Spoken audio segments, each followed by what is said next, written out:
melapor ketika memang itu sudah sifatnya merugikan gitu ya. Tapi kalau memang ternyata sama-sama tahu Pak gimana gitu ya, ya resiko. Makanya kan kalian harus hati-hati dalam bertindak ya. Bagaimana jangan sampai apalagi sifatnya media digital itu kan susah dihapus ya, bahkan menjadi jejak digital selamanya. Jadi hati-hati, jangan mau diajak video call yang merugikan kalian gitu ya. Bagaimana kita sebagai teman?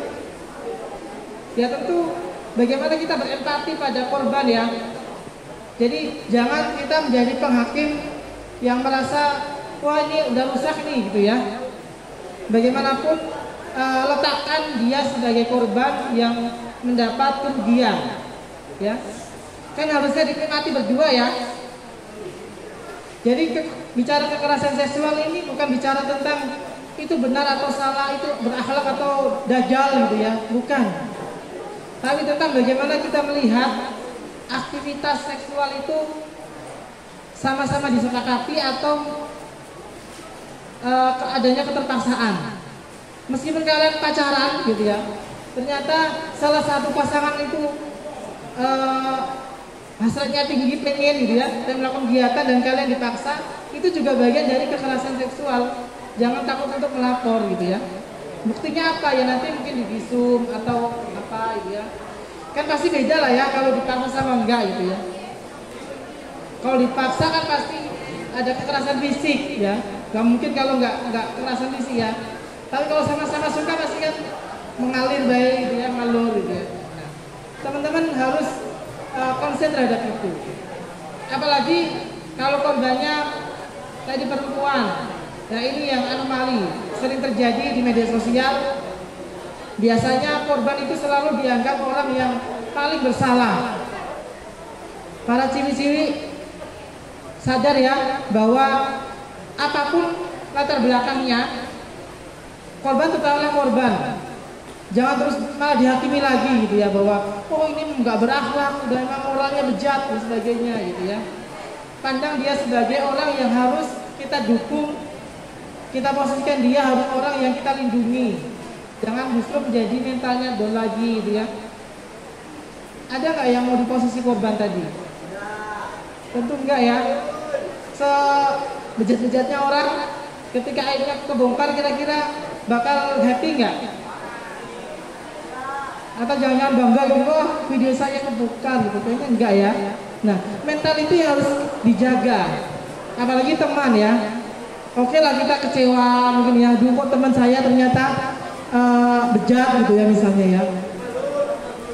Tapi kalian harus berempati pada korban bahwa apapun yang terjadi yang dia lakukan, biarlah itu menjadi penyesalan dia seumur hidup. Tapi jangan ditambahi kita dengan mencap ya nakal gitu ya, jangan dia sebagai apa namanya umpatan-umpatan lainnya gitu. Gampang nggak? Nggak gampang. Pasti kita itu bawanya sok suci gitu ya, udah mencaci maki sebagainya gitu ya. Apalagi emang ini sih apa bucin sih gitu ya. Kita selalu apa justru mendowngrade mental dia. Nah jangan sampai ya siapa ini Naim jika nanti menemukan teman, ya jangan sampai ya teman kita atau kita mengalami itu. Kalau ada teman yang seperti itu, kita harus tetap dukung. Dukung dalam artian itu jangan membiarkan mintanya lebih down lagi gara-gara perilakunya ya. Kita kasih motivasi, bangkit dan sebagainya. Kita kasih solusi, kalau memang perlu bantuan hukum, ya kita bantu dengan pengacara sebagainya gitu ya. Dan tentu Universitas Bangka Belitung mengantisipasi hal-hal semacam itu ya. Dan dua-duanya pasti akhirnya kena sanksi ya. Yang satu kan tentu sanksinya A dan satu B beda gitu ya. Jadi pastikan bahwa kalian jangan menjadi korban dan pelaku. Bisa dimengerti? Atau masih ada hal yang mengganjal? Gimana, Naim?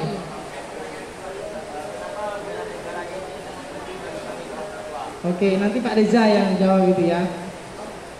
Nah, sekarang saya coba yang terakhir ketiga tadi ya. Ketiga tadi kan soal Kenapa kekerasan seksual? Hmm. Hmm.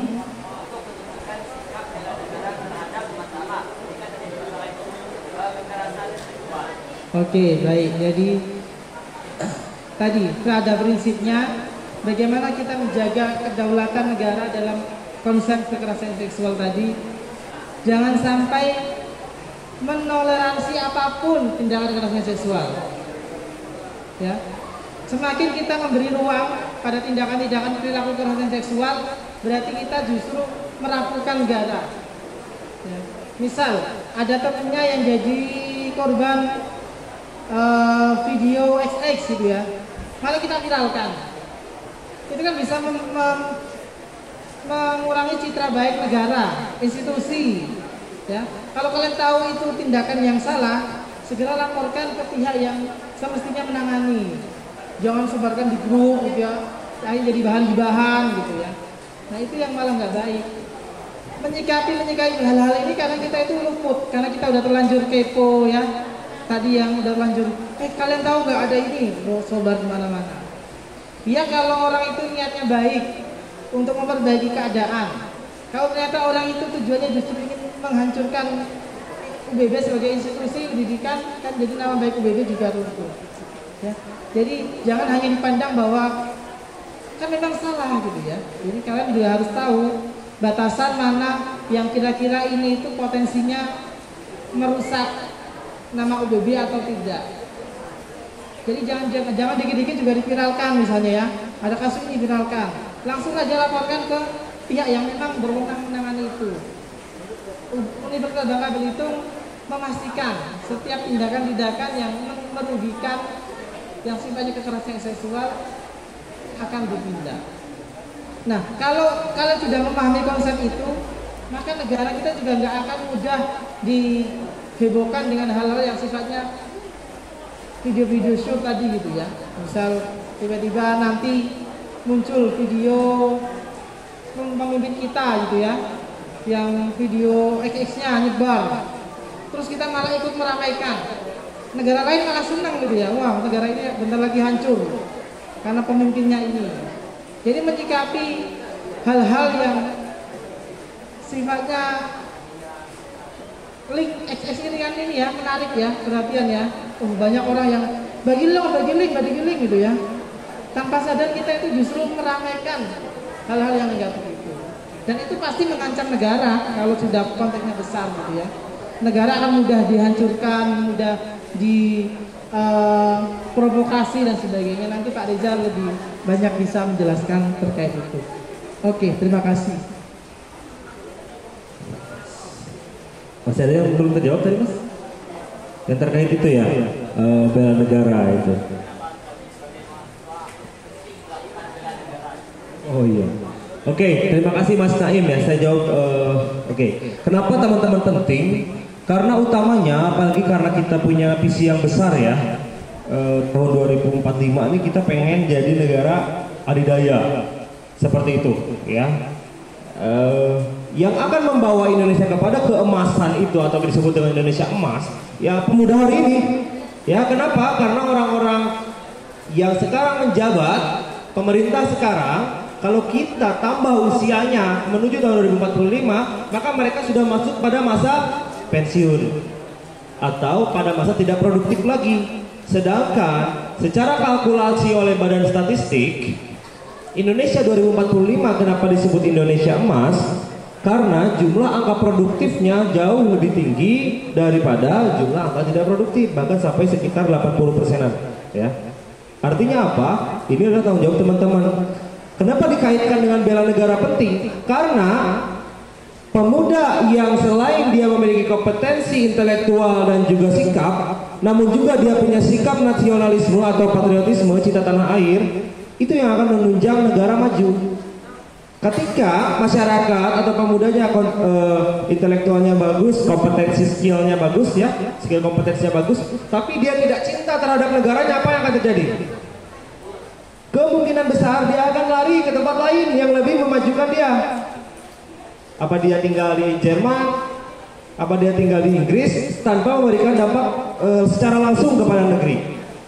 Teman-teman yang tinggal di luar negeri bukan berarti dia tidak nasionalis. Para diaspora selama dia memberikan devisa kepada kita, kemudian juga dia senantiasa membantu kita di dalam aktivitas-aktivitas internasional, itu barangkali termasuk yang cukup nasionalis.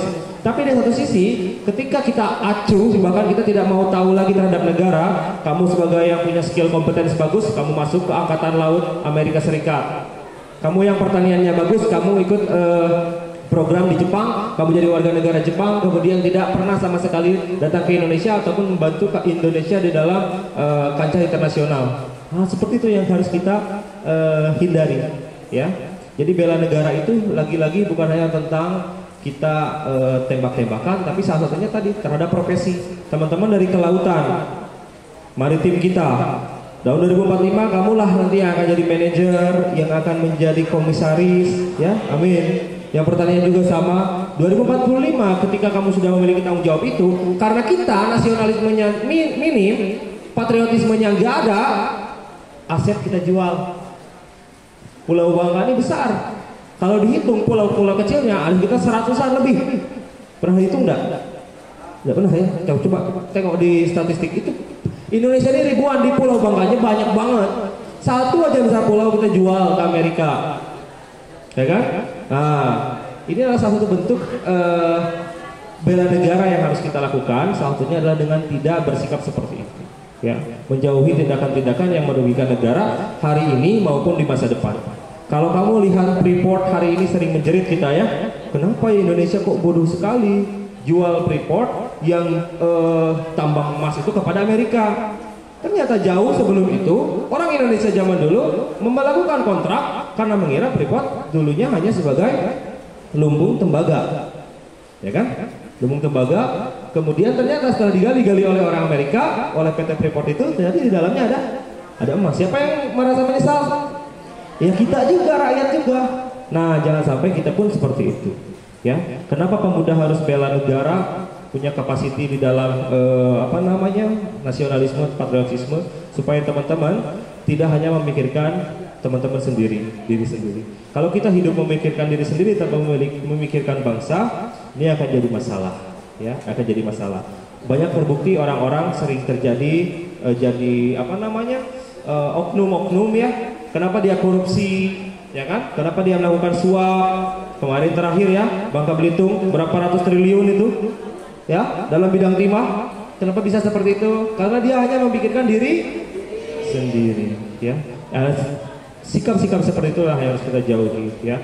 Kalau di dalam konsep teoritisnya ada yang disebut dengan sikap altruisme. Altruisme itu adalah ketika kita bukan hanya memikirkan diri sendiri, tapi juga memikirkan orang lain. Dalam bahasa pertahanannya, ya, mengutamakan kepentingan nasional di atas kepentingan pribadi maupun golongan.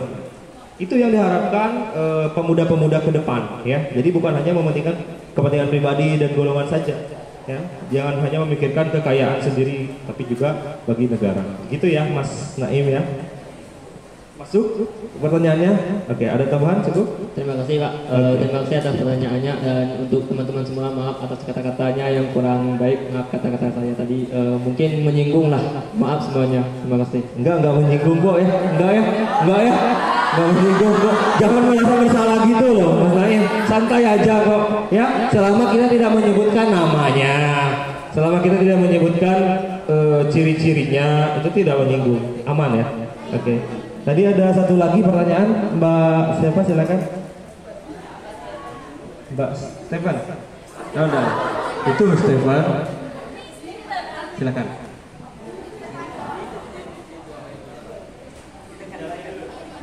Ya, oke, izin Pak memberikan pertanyaan.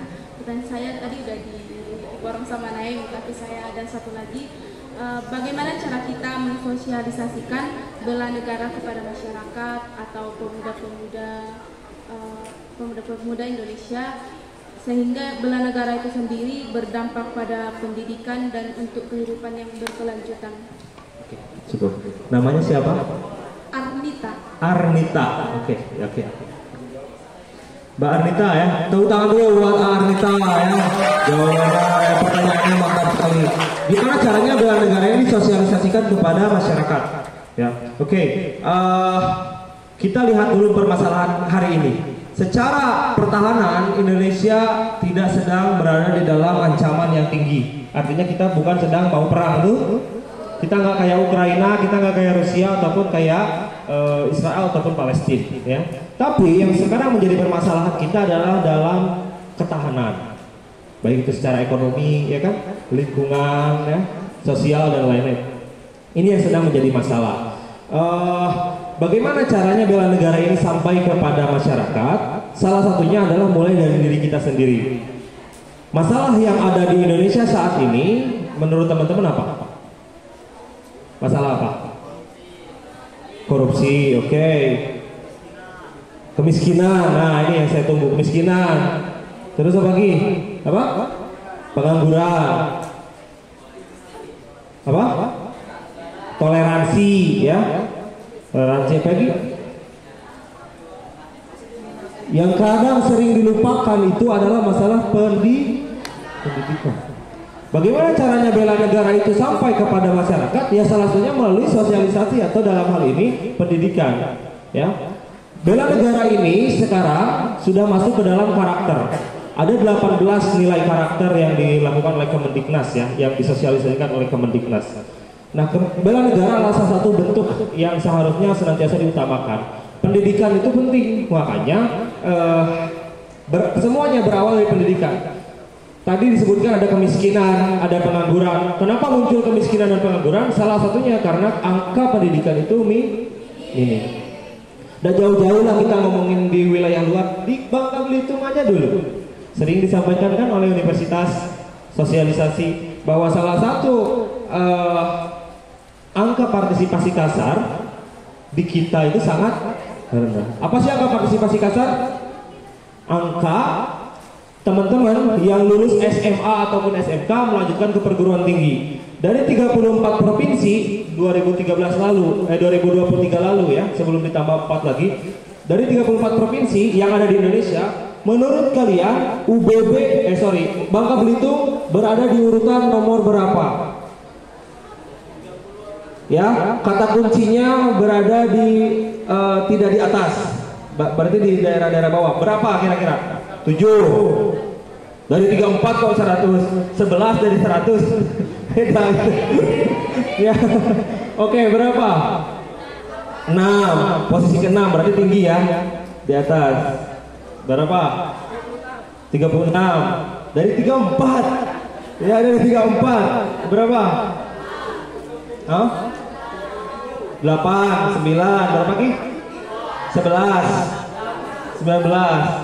Oke, ternyata menurut BPS, teman-teman bisa googling ya. Menurut BPS, APK Bangka Belitung mulai tahun 2014 sampai terakhir 2022 itu berada di urutan nomor 34. Artinya berada di paling bontot. Dan bukan hanya setahun 2 tahun, tapi bertahun-tahun. Nah, tanggung jawab siapa ini? Tanggung jawab siapa? Tanggung jawab pemerintah? Tanggung jawab dinas? Ternyata selama bertahun-tahun kita berada di bawah Papua, ya, tanpa kita mengurangi rasa hormat terhadap daerah lain. Kita berada di bawah Papua, kita berada di bawah Nusa Tenggara. Nah, kenapa angkanya minim sekali? Ya inilah data yang dimunculkan oleh BPS bahwa dari 100 lulusan itu hanya 15 orang yang melanjutkan ke perguruan tinggi. Sebagian kecilnya yang beruntung ya teman-teman.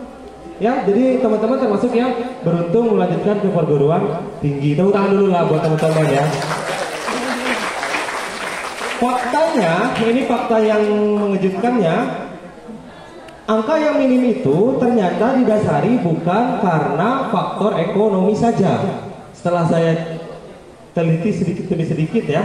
Kalau di tempat lain angka partisipasi kasar kecil itu karena masalah ekonomi. Kalau di kita bukan, karena secara ekonomi penduduk Bangka Belitung walaupun tidak semuanya kaya rayo ya, tidak semuanya kaya raya ya, tapi masih bisa untuk bersekolah. Tapi kenapa tidak berkuliah? Karena ndak ya ada kawan. Alun ku BTI Pak dapat duitku. Oh, alun ku petani apakah sawit? Itu yang jadi permasalahan hari ini. Ya. Jadi bagaimana caranya bela negara itu bisa tersalurkan? Saya termasuk yang concern di dalam pendidikan karakter bela negara karena saya dari keluarga negaraan. Yang saya tekankan salah satunya yang kami tekankan bukan hanya bela negara, bagaimana mahasiswa ataupun pemuda selalu tertarik ingin jadi bagian dari angkatan darat ataupun angkatan laut ataupun udara, tapi gimana caranya mereka punya pekerjaan, ya, kemudian juga secara profesi dia concern di situ sehingga mereka jadi ahli yang kemudian bisa membawa Indonesia ke dalam kemajuan. Ya, kalau kita lihat negara mana sih yang sekarang menurut kalian ya patut dijadikan contoh oleh Indonesia? Apa? Cina, oke, Cina salah satunya. Terus Jepang, apa?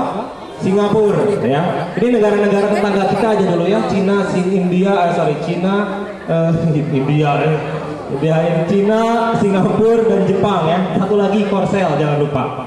Ya. Kenapa bisa kita contoh? Karena mereka bisa membangun sumber daya manusianya. Ya. Bagaimana kita lihat tahun 80 itu Singapura kan baru jadi negara baru ya. Ini perhatiin nah. Ini saya berkisah tapi fakta ini, bukan dongeng. Ada satu negara yang dia itu bukan mau merdeka, tapi dibikin negara oleh negaranya, negara aslinya Malaysia. Malaysia waktu itu mengeluarkan Singapura dari wilayah Malaysia. Jadilah bentuk dia negara kan. Dalam keadaan yang ekonominya rendah, masyarakatnya kebanyakan buta huruf, tapi hari ini kita bisa lihat Singapura adalah salah satu negara paling kaya di dunia. Kenapa itu bisa terjadi? Saat itu pemimpinnya namanya Lee Kuan Yew memberikan kebijakan supaya penduduknya sekolah semua. Dan dia memberikan grade atau memberikan ambang bagaimana supaya penduduknya itu tidak malas. Kemudian juga semuanya mendapatkan pendidikan tinggi. Jadi yang pertama dibangun adalah pendidikannya. Teman-teman barangkali kemudian kita berkaca ke Jepang, gak asing ya ketika dengar waktu Jepang dibom Hiroshima, Kaisar Hirohito pertama kali yang ditanyakan apa? Ada berapa sisa jumlah guru di Jepang? Bukan tanya lagi ada berapa jenderal yang masih hidup, ada berapa perwira yang masih hidup, tapi berapa jumlah guru, karena dia sadar untuk membangun negara kembali adalah dengan pendidikan. Kita sebetulnya sudah meletakkan hal-hal tersebut secara filosofis melalui apa? Melalui filosofi Ki Hajar Dewantara, contohnya Ing Arso Sungtulodo, Ing Madya Ngurkarso, Tuturi Handayani. Diterapkan enggak? Ini yang sering masalah. Negara kita sering lupa. Tiap hari ketika ada acara, setiap Senin kamu upacara, kita nyanyikan bangunlah jiwanya, bangunlah badannya. Yang dimaksud jiwa itu apa? People, masyarakat. Badan itu apa? Transportasi, infrastruktur. Jadi yang perlu dibangun di sebuah wilayah utamanya adalah pendidikannya terlebih dahulu supaya anak-anak sekolah. Baru setelah itu bangun apa? Infrastruktur. Bukan saya mengkritik, contoh misalkan kita sekarang lagi rame-ramenya membangun infrastruktur ya. Di Papua kita bangun jalan tol, kita bangun gedung-gedung. Itu sangat optimal bagi masyarakat. Tapi di satu sisi yang jangan boleh dilupakan adalah masalah pendidikannya. Ketika angka pendidikan Indonesia sekarang adalah 80%-nya masih belum menyentuh pendidikan tinggi, ini masih menjadi sangat miris. Maka ya, ini saya sudah rencanakan ini untuk menjadikan tulisan tahun 2045 jangan sampai ya cita-cita Indonesia emas malah jadi Indonesia cemas. Kenapa? Karena tahun 2045 kita gimana pun juga nggak bisa ditinggalkan bahwa tahun 2045 penduduk Indonesia akan banyaknya pemuda. Ketika pemudanya ya kemudian tidak memiliki keahlian dan juga tidak bisa bekerja, impactnya apa? Bahayanya akan memunculkan pengangguran. Pengangguran akan berdomino kepada kejahatan. Terjadi di negara-negara lain. Negara yang mengalami itu sekarang adalah Korea, Cina, India. Itu 3 negara yang sedang mengalami demografi. Yang mana yang paling berhasil? Cina dan Korea Selatan. Korea Selatan berhasil melalui bidang entertainment. Cina melalui apa? Kalau Cina udah nggak perlu disebutin ya, bisnisnya jalan dia, ya kan, ekonominya jalan, pendidikannya apalagi. Sekarang orang berbondong-bondong kuliah ke Cina, maka betul apa yang disampaikan Rasul ya kan, belajarlah sampai ke negeri Cina. Betul ini walau apa ya? Tuntutlah ilmu sampai ke negeri Cina. Kemudian yang terakhir India, berhasil enggak? Nah ini masih dalam proses. India ini kadang disebut berhasil, tapi kita lihat perindapan ya kita sebutnya. Ya tapi disebut tidak berhasil. Pemimpin CEO di Amerika itu kebanyakan keturunan India. Wakil Presiden Amerika keturunan India. Perdana Menteri Inggris sekarang keturunan India. Itu ya. Nah itu adalah salah satu bentuk bahwa bonus demografi kalau diterapkan secara baik dampaknya seperti itu. Tapi kalau tidak secara baik, we don't know ya seperti apa nanti Indonesia ketika 2045 kita gagal dalam bonus demografi. Jadi ya bela negara itu arahnya ke situ, sehingga ketika mereka nanti sudah maju, pemuda-pemuda sudah maju, mereka tidak melupakan negaranya dan bahkan tidak meninggalkan negaranya untuk ikut juga memajukan negaranya. Oke, ada tambahan Mas? Cukup, kalau cukup sepertinya mata sudah ke arah sana ya. Sebenarnya sudah mulai keroncongan. Oke, kita akhiri saja untuk sesi kali ini. Saya ucapkan terima kasih untuk seluruh mahasiswa yang aktif terlibat sampai siang hari ini. Setelah ini kita akan melanjutkan untuk break, makan sambil nunggu zuhur. Setelah zuhur teman-teman silakan ganti baju, ganti pakaian. Nanti sekitar pukul 1 atau bahkan kurang dari itu kita bisa langsung melaksanakan outbound. Jelas ya? Terima kasih. Assalamualaikum warahmatullahi wabarakatuh. Waalaikumsalam warahmatullahi wabarakatuh. Tepuk tangan saya lagi buat Pak Reza dan Pak Sulsanuddin. Luar biasa sekali untuk materi sesi paralel hari ini tentang bela negara dan PPKS. Baik, tentunya makan siang sudah ada, tapi kami akan menyiapkan door prize dari Telkomsel tentang kartu perdana Bayu ya. Jadi nanti kami akan pilih dan kami akan memilih atau menentukan pertanyaan, siapa yang bisa menjawab nanti akan kami berikan door prize-nya. Nanti untuk makan siang, untuk pembagiannya kami akan serahkan kepada PIC atau tim pelaksana fasilitator. Tentunya adik-adik juga harus kenal dengan fasilitatornya. Untuk yang Agri A itu dengan Bapak Harli. Ini kelas Agri A. Agri A mana? Ini Pak Harli, ya. Nanti tim teknis pembagian snack dan nanti di lapangan dengan Pak Harli. Kemudian untuk Agri B itu dengan Bapak Sulis Amiruddin yang di depan yang tadi memberikan materi. Kemudian untuk Agri C itu dengan Bapak Heru, ini yang ganteng ya. Kemudian untuk kelas ilmu kelautan IK 23A itu dengan Ibu Bella, ya, Ibu Bella yang cantik ya. Ya, kemudian untuk ilmu kelautan IK 23B itu dengan fasilitatornya dengan Ibu Yunita yang cantik juga. Untuk yang non muslim nanti membaur ya, kan ada yang masuk ke kelas Agri ilmu kelautan ada ya? Ada nggak di luar itu? Ada nggak ya, maksudnya jurusan lain? Nggak ada ya? Nanti kalian membaur sesuai dengan kelas ya. Nah nanti konsumsinya ke kami, tapi nanti di lapangan disesuaikan dengan kelas masing-masing, walaupun di absennya nggak ada itu kan sendiri, tapi nanti di lapangan bergabung dengan kelasnya seperti awal ya, seperti itu. Nah untuk door prize-nya saya mau kasih satu pertanyaan, siapa yang bisa jawab ya sebelum kita membagikan konsumsi oleh tim pelaksana. Satu pertanyaan, siapa yang tercepat ya? Tolong panitia dilihat yang mengangkat tangannya lebih awal. Siapa nama narasumber yang pertama? Siapa nama narasumber yang pertama?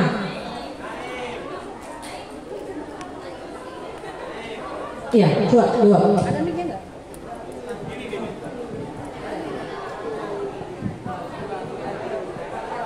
Baik. Iya. Kalau kita lempar ya. Yap, silakan. Izin Bu, nama pemateri pertama itu Ustadz Yuda, Sarjana Sosiologi. Ya, yang lengkapnya? Yang lengkap? Bagaimana Pak Reza, Pak Sulis? Mau lengkap-lengkap bagaimana? Dicarikan ke yang lain. Oke. Jawabannya itu Ustadz Yuda Abdurrahman Esos. Oke, benar ya. Oke, yang ini nanti kita kasih snack aja ya. Masih ada nggak snacknya Bu Bella? Oh iya, ini dapat satu aja snacknya ya, karena udah 2,5 ya. Ya, tadi satu cewek ada ya. Oke, pertanyaan yang kedua, apa kepanjangan dari PPKS? Ya itu. Dia mikir. Nanti Pak Sulis akan jawab. Benar atau enggak jawabannya? Baik, izin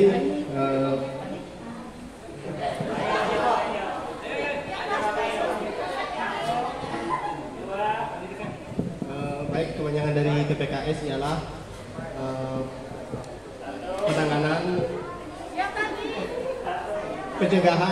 penanganan pencegahan kekerasan seksual. Benar nggak Pak Sulis?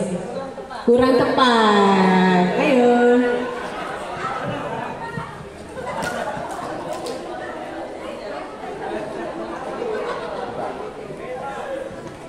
Izin, saya Kela Herunisa dari KL 23B. PPKS adalah pendidikan penanganan kekerasan seksual. Kurang. Ayo, yang lain. Ayo, tadi yang ke sana. Ujung. Jadi PPKS itu perkenalkan, nama saya Meindita Nadia Putri dari kelas Administrasi. Jadi PPKS itu pendidikan pencegahan kekerasan seksual. Lanjut pertanyaan yang lainnya. Ayo. Kalau nggak ada yang bisa, kita anguskan ya. Ada yang bisa? Oke.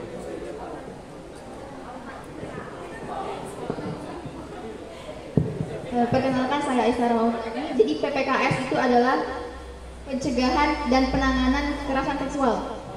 Betul. Oke.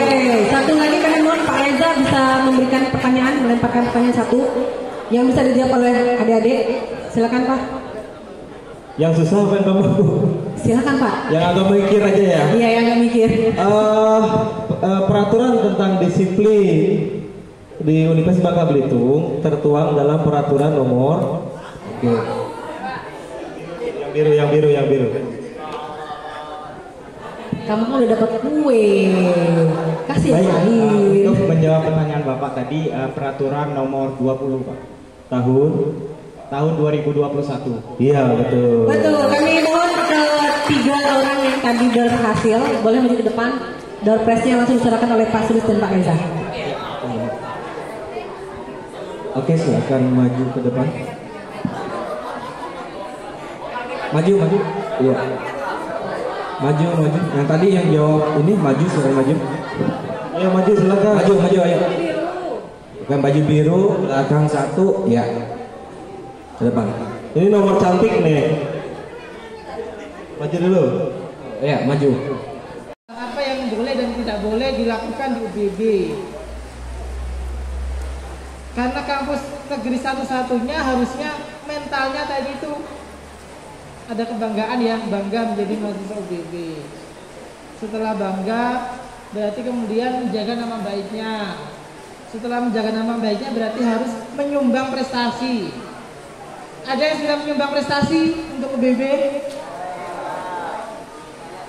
Apa kira-kira ada yang juara apa gitu? Bukan juara bergibah ya. Pak saya juara itu ya. Saya tahu semua cerita di UBB. Oh berarti tukang ini ya, tukang cepu ini ya berarti ya. Itu secara singkat ya. Nanti silakan diskusi. Kita saling menambah wawasan gitu ya. Saya sama Pak Reza akan coba menjawab. sesuai kapasitas dan kemampuan kita terkait permasalahan-permasalahan yang kalian hadapi. Mumpung kalian dikumpulkan di sini ya, kalau nanti udah masing-masing chat kita itu slow respon ya, mohon maaf ya, karena yang chat kita banyak. Kalau chatnya belum dibaca dosen, jangan baper gitu ya. Aduh, overthinking gitu, tiba-tiba kenapa ya, apa yang salah gitu ya. Ditunggu aja respon, jadi jangan di PP terus tadi ya, kalau nanti di blok gitu ya. Oke, kayaknya itu Pak Reza, mungkin bisa kita. Silakan, ada pertanyaan. Kalau tidak ada pertanyaan, pernyataan, kamu mau menyampaikan keresahan, silahkan ya. Apalagi sama Pak Amir. Pak Amir ini tempat curhat para mahasiswa-mahasiswi ya. Silahkan. Ada yang ingin bertanya?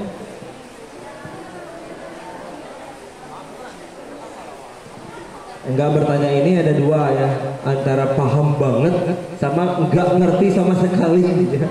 Nah ini apa ini ya, silahkan. Ada enggak? Oke, ada dua ya, Mas tadi itu siapa namanya? Alif ya?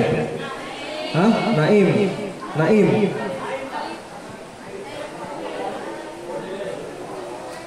Izin Pak, kepada Bapak Amir, izin bertanya sebelumnya.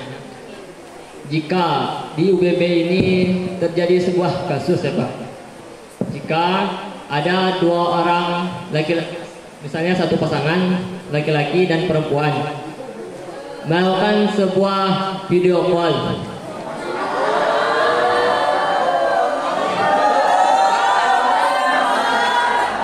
ayo ya, terus ada suatu konflik di mana konflik tersebut wanita itu melakukan hal-hal yang aneh Pak, misal melepaskan pakaiannya,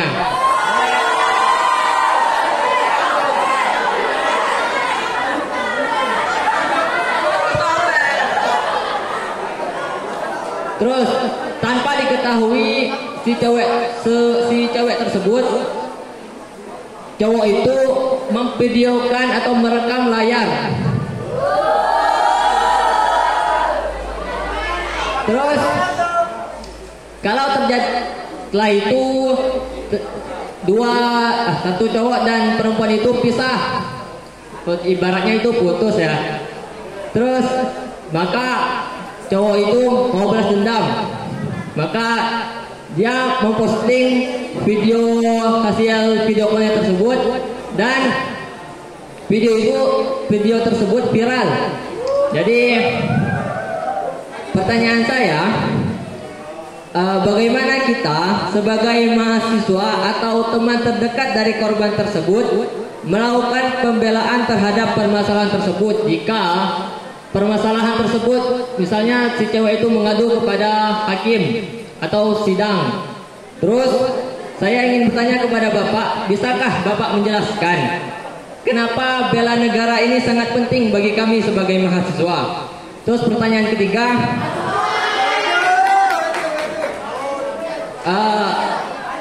bagaimana Bapak sebagai tenaga pendidik menciptakan karakter yang baik dan luhur dalam diri mahasiswa agar bisa menumbuhkan sikap bela negara terhadap mahasiswa terhadap kekerasan seksual? Itu saja Pak. Sekian, terima kasih. Maaf semuanya kalau ada salah kata.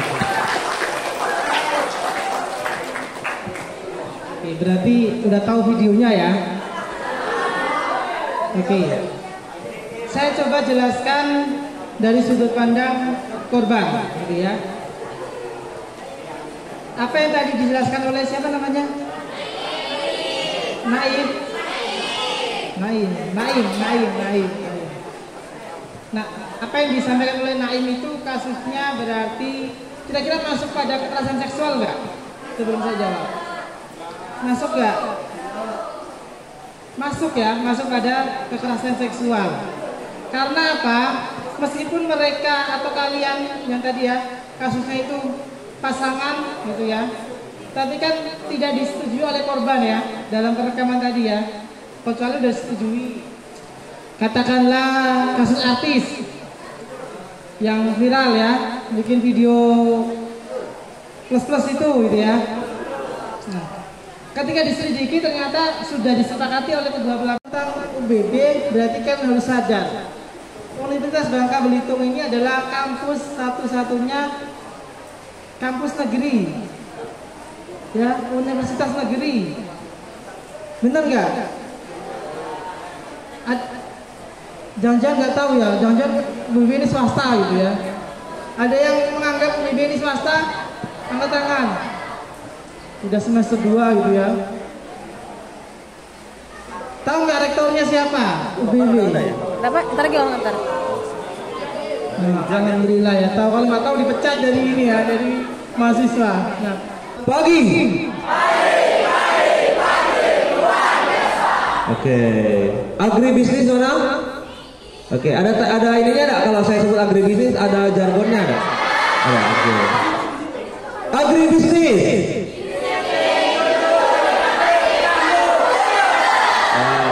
Mantap, tepuk tangan dulu. Kelautan ada nggak? Oke. Kelautan. Jalis Deva Jaya Mahe. Kayak TNI AL ya? Emang ya? Itu tagline TNI AL, Jalis Deva Jaya Mahe ya. Apa artinya jaya? Di laut kita jaya. Oke. Di darat kita buaya. Oke, di laut kita jaya, di darat kita buaya, di rumah tak berdaya.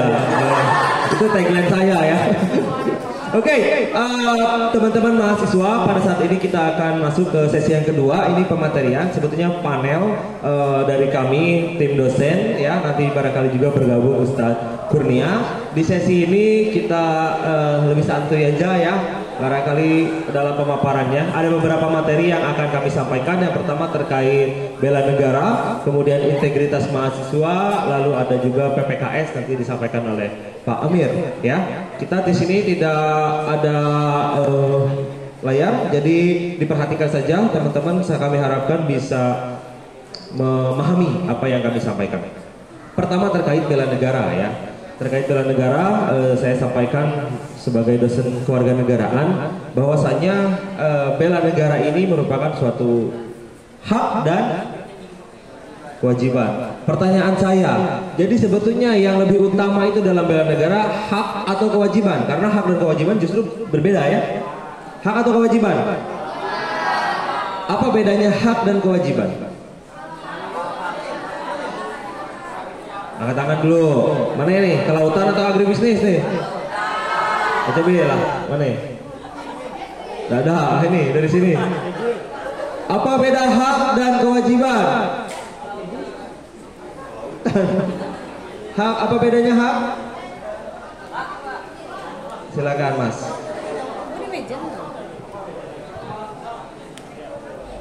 Izin semuanya. Menurut saya hak itu adalah suatu hal atau suatu yang harus kita dapatkan dari sejak kita masih kecil sampai kita meninggal. Kewajiban itu adalah sesuatu yang harus kita lakukan agar hak yang kita miliki itu didapatkan. Betul ya. Hak itu apa yang harus kita dapatkan. Bahkan hak itu ada bukan saja sejak kita lahir, tapi sejak kita berada dalam kandungan. Salah satunya hak untuk hidup, ya, itu disebut hak asasi. Namun dalam hal ini hak ini adalah kita bicara terkait dengan bela negara. Kemudian tadi kewajiban, hal yang harus kita lakukan supaya hak kita terpenuhi. Betul. Di dalam pasal 27 ayat 3 Undang-Undang Dasar 1945 dijelaskan bahwa bela negara itu ya adalah hak dan juga kewajiban. Jadi dua-duanya merupakan bagian dari bela negara. Hak bagi masyarakat adalah untuk membela negara. Contohnya seperti teman-teman yang mau ikut masuk ke dalam angkatan, misal, ya, baik itu TNI, angkatan darat, angkatan laut, angkatan udara, ataupun teman-teman yang ikut mau tergabung di dalam kepolisian Republik Indonesia. Itu hak teman-teman. Boleh kan semua? Tidak dipilih-pilih. Misalkan Pak Reza tidak boleh misalkan. Karena misalkan saya ini karena perbedaan kesukuan atau agama tidak ada, ya, sama boleh asalkan memenuhi syarat, ya memenuhi syarat. Kan ada syarat-syaratnya. Syaratnya misalkan usia, ya tidak boleh dari berapa tahun? 21 atau 22? 22 tahun. Syarat tinggi badan, ya kan? Ada syaratnya. Kenapa ada syarat? Karena perlu kualifikasi. Nggak semua orang direkrut. Kalau zaman dulu, zaman perang, nah, karena kita butuh banyak, ambil aja, ya kan? Main ambil kan zaman dulu kan? Nggak dilihat dari banyak seleksi lagi, ya. Makanya zaman dulu orang-orang tua kita barangkali bagian daripada TNI atau dalam dulu namanya TKR, ya, Tentara Keamanan Rakyat. Namun sekarang ada kualifikasinya. Nah, itu adalah bagian hak, ya, bagian hak bahwa kita harus atau boleh untuk mengikuti angkatan. Namun, nah ini kewajiban. Kalau kewajiban itu merupakan tanggung jawab semua, ya, tanggung jawab. Jadi teman-teman harus melaksanakan bela negara. Melalui apa? Di dalam aturan, ya, di dalam aturan perundang-undangan menjadi atau bagian dari bela negara itu bukan hanya menjadi TNI ataupun Polri. Ada 4 bagian. Yang pertama menjadi TNI, kedua menjadi Polri, yang ketiga ikut dalam pendidikan keluarga negaraan, ya, atau juga di Pancasila sekarang, ya. Kemudian yang keempat itu adalah melaksanakan pekerjaan masing-masing. Itu adalah salah satu bentuk bela negara. Kenapa? Salah satunya adalah menjaga ketahanan nasional, ya, bukan hanya masalah pertahanan. Nah, ini konsep bela negara. Nah, ini ahlinya sebetulnya Pak Amir ini, ya, tapi tidak apa-apa. Dalam konsep mempertahankan negara itu bukan hanya perang aja, tapi juga ada konsep ketahanan nasional. Itu ada ketahanan ekonomi, ketahanan pangan, ketahanan lingkungan. Ketika masyarakat semuanya begawi, ada penghasilan kan? Ada penghasilan.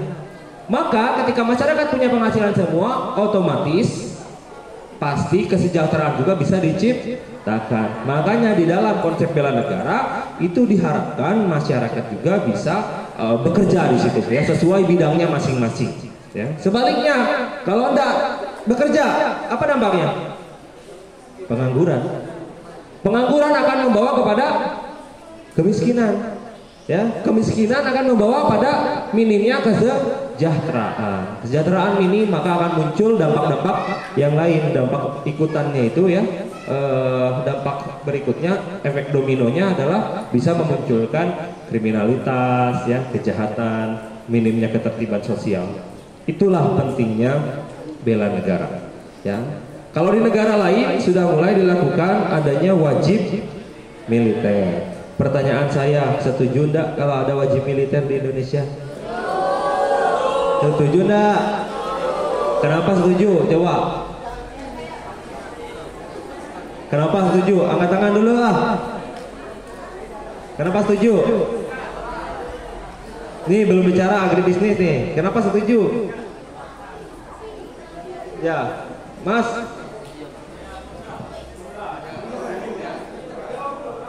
Kalau saya tidak setuju untuk wajib militer, alasan saya karena orang sudah banyak yang ingin daftar tentara namun tidak lolos. Lagi pula tentara kita sudah banyak, Pak.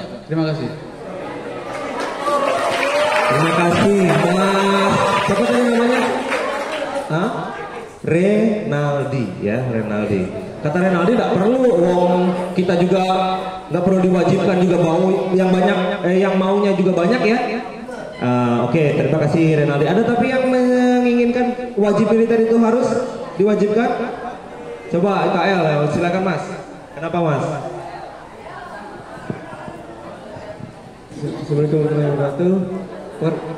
Perkenalkan, nama saya Yerdi Gifal dari Ilmu Kelautan B. Izin untuk menambahkan bahwasanya untuk wajib militer itu menurut saya itu wajib.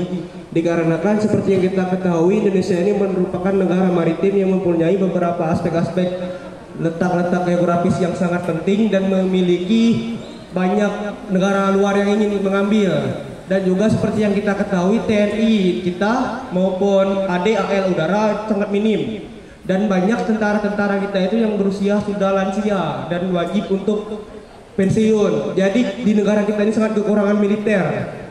Dan untuk kalau misalkan disuruh wajib militer, saya harap sih wajib. Seperti itu, Pak. Siapa namanya? Alif, ya? Hah? Didi, Irdi ya. Ya dikirain Alif. Sorry. Irdi pro, Renaldi kontra ya. Kita cari jalan tengahnya ya. Wajib militer sampai saat ini di Indonesia belum dilaksanakan ya. Adapun beberapa tahun ke belakang dengan keluarnya Undang-Undang PSDN ya, pengembangan sumber daya nasional, itu bukan wamil yang dilakukan tapi adanya Komcat. Pernah dengar Komcat? Komponen cadangan. Bahwa di dalam bidang militer, di dalam bela negara itu ada pertama komponen utama, yang kedua komponen cadangan, yang ketiga komponen pendukung. Apa itu komponen utama? Komponen utama itu adalah TNI, Polri, yang tadi dijelaskan oleh Renaldi. Jumlahnya banyak, tapi apakah memenuhi kriteria kebutuhan? Ini sebetulnya bila dibandingkan dengan persentase masyarakat Indonesia belum. Jumlah TNI itu masih jauh daripada angka yang maksimal. Jumlah penduduk Indonesia ada 275 jutaan, artinya masih ada sisanya ya, plus minus. Namun jumlah tentara kita itu masih berada di angka yang sangat minim, masih di bawah 1 juta ya, untuk mendukung menjaga yang 275 juta tadi. Maka sebetulnya secara kuantitas itu masih kurang, tapi secara kualitas Indonesia cukup bangga karena kita berada di urutan nomor 14 dunia ya. Di Asia Tenggara itu ya, tepuk tangan dulu lah untuk Bapak TNI ya. Ada Pak Dan Ramil ya, selamat datang Pak Dan Ramil. Dada. Untuk ini Asia Tenggara kita paling nomor 1, paling kuat. Tapi kalau kita disuruh perang dengan negara lain, bisa tidak? Dalam hitung-hitungan militer, karena bisa dihitung secara statistik, kalau kita perang dengan negara yang kuat sekali, contoh misalkan yang urutan nomor 1 saja ya, apa nomor 1 itu? Ya Amerika lah ya, lingkungan itulah Amerika, Rusia, itu kita hanya bisa bertahan tidak sampai 1 hari. Kenapa? Karena selain komponen utama itu dibutuhkan terutama dalam manusianya, fisiknya, tapi yang diperlukan juga adalah alutsista yang kemarin sering dibahas ketika Pilpres. Alutsista itu adalah singkatan dari alat utama sistem pertahanan. Itulah komponen utama TNI dan juga Polri. Polri itu salah satu komponen utama di dalam militer. Yang kedua ada komponen cadangan. Tadi ya, kita belum wamil, maka ada komponen cadangan. Mahasiswa boleh ikut? Boleh. Ya. Mahasiswa boleh ikut. Nah sekarang ini komponen cadangan perekrutannya masih di beberapa titik saja ya, dan hanya seperti TNI lah, ada seleksinya juga. Kalau wamil itu harus ya, tidak ada lagi seleksi kan, selama dia sehat, barangkali selama dia sehat dan memenuhi kriteria usia dia ikut. Nah kalau komponen cadangan ini dia masih ada seleksinya. Selain Komcat tadi yang dibentuk oleh Kementerian Pertahanan, yang disebut Komcat itu yang lainnya adalah apa saja? Pemadam kebakaran, itu komponen cadangan. Pemuda Pancasila, itu komponen cadangan. Kenapa? Karena yang dimaksud komponen cadangan adalah komponen yang akan membantu komponen utama ketika di dalam keadaan yang terdesak. Pramuka, resimen mahasiswa, ya, kemudian apa lagi? Paskibra, itu bisa menjadi komponen cadangan. Namun di dalam praktik peperangan tentunya mereka juga harus diberikan pemahaman dulu. Tidak bisa ujuk-ujuk, misal nih teman-teman masuk salah satu ormas, ya, salah satu ormas yang bergaya militer, tiba-tiba dikasih SS2 atau AK-47, bukan nembak musuh, malah saling nembak kawan ya, karena udah kerasa ya, langsung senjata otomatis dipencet kemana-mana ya. Nah itulah komponen cadangan. Yang terakhir adalah komponen pendukung. Komponen pendukung itu apa? Komponen pendukung itu adalah komponen-komponen yang bisa mendukung ketika di dalam keadaan terdesak. Contoh peperangan. Yang dimaksud komponen pendukung, sekolah, ya, tempat umum, itu komponen pendukung. Untuk apa? Sekolah bisa digunakan sebagai tempat berlindung, ya. Yang kedua bisa juga tempat umum, misalkan yang besar ya, seperti misalkan balai ataupun juga di lingkungan-lingkungan pemerintah biasanya punya gedung-gedung ya, itu bisa digunakan sebagai tempat kesehatan ataupun juga sebagai dapur umum. Nah itu ya. Nah balik lagi tadi ya, jadi wamil itu masih jadi perdebatan di Indonesia, belum terlaksana atau belum disahkan harus wamil karena Indonesia barangkali masih menilai kita masih kuat secara pertahanan tadi ya. Kenapa di negara lain sudah mulai diberlakukan? Contohnya di Korea Selatan ya, di Korea Selatan idol-idol Korea ya sudah mulai ya. BTS sudah ya? Sudah ya. Pulang-pulang ya, siapa BTS itu Suga ya, Kim Taehyung botak ya, cepak rambutnya. Pulang-pulang habis dari wamil. Kenapa di Korea dilakukan itu? Karena Korea menilai penting bagi negaranya untuk melakukan yang disebut dengan deterrent effect. Deterrent effect itu adalah efek penangkal. Ya, jadi perang itu ada istilah efek penangkal. Kalau teman-teman pernah nonton film John Wick, John Wick, tahu John Wick enggak? Si siapa? Keanu ya? Keanu AGL, bukan ya? Keanu Reeves ya, bukan Keanu AGL. Si John Wick itu ada istilah yang memang masyhur di dalam bidang pertahanan yang disebut dengan sipis pacem para belum. Apa itu artinya? Siapa yang ingin damai maka harus siap perang. Ya, itulah yang dianut oleh beberapa negara, makanya mereka melakukan wajib militer seperti di Korsel, Korea Selatan dan beberapa negara yang lainnya.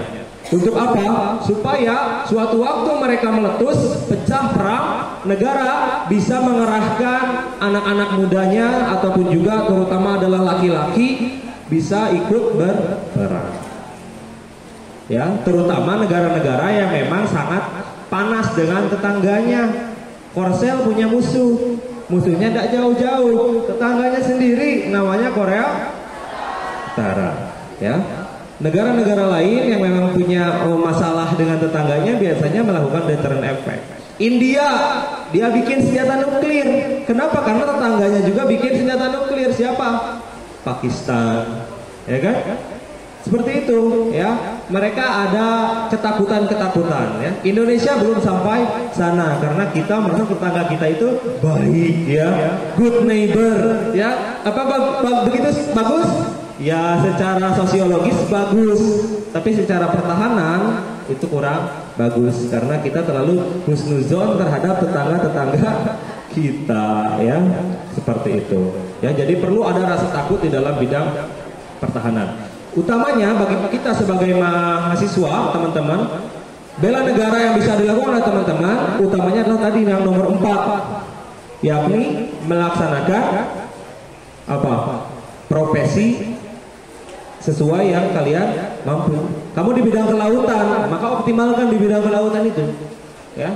Yang pertanian, optimalkan di bidang pertanian, ya. Kelautan kita itu sebetulnya masyhur, ya kan? Cuman belum begitu dimanfaatkan dengan baik saja. Apa buktinya?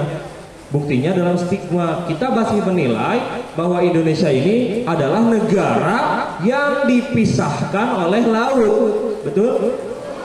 Di dalam paradigma kelautan, sebetulnya kalimat tadi adalah salah besar. Karena dipisahkan oleh laut itu, ya artinya kita menganggap lautan itu sebagai masalah pemisah. Tapi sebaliknya harusnya kita menganggap bahwa kelautan itu adalah pemersatu, seperti yang dilakukan oleh kerajaan Sriwijaya pada zaman itu. Kenapa Sriwijaya bisa menjadi kerajaan yang masyhur di Sumatera Selatan? Karena mereka membangun armada laut yang kuat sehingga mereka kaya raya. Dari mana? Orang lewat, ya kan? Dari Cina mau jualan ke Australia. Orang Arab kan lewat situ juga, lewat Selat Malaka, ya kan? Nah, harus transit. Ada peraturan kebijakan harus transit. Ditambah didukung oleh kelautan yang optimal. Maka Indonesia sekarang sudah menuju ke sana lagi melalui apa yang disebut dengan poros maritim, ya. Diusahakan seperti itu.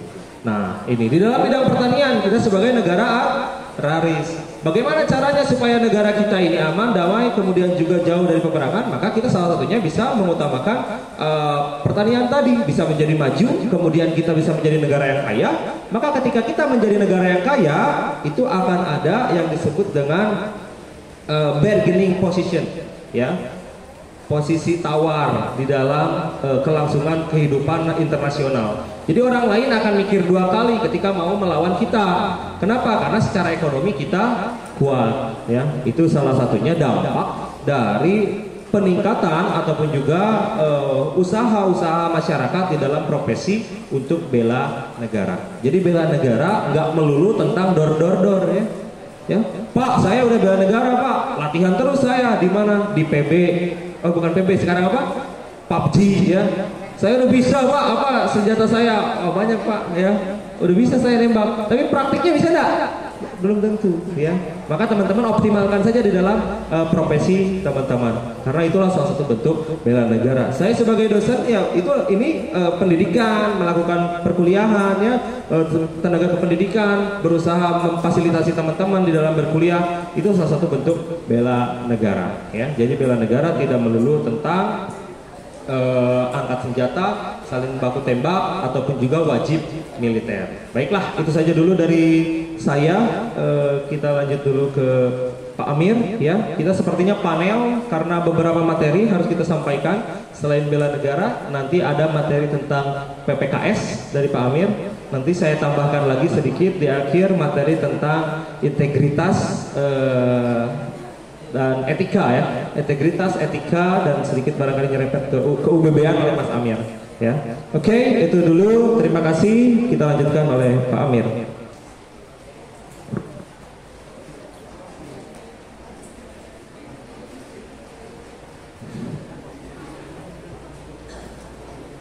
Annyeonghaseyo.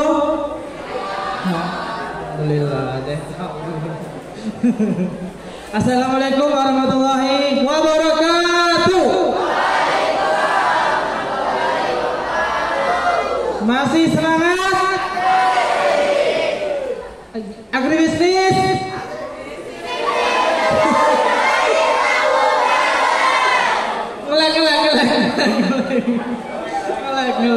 Lagi. Agribisnis?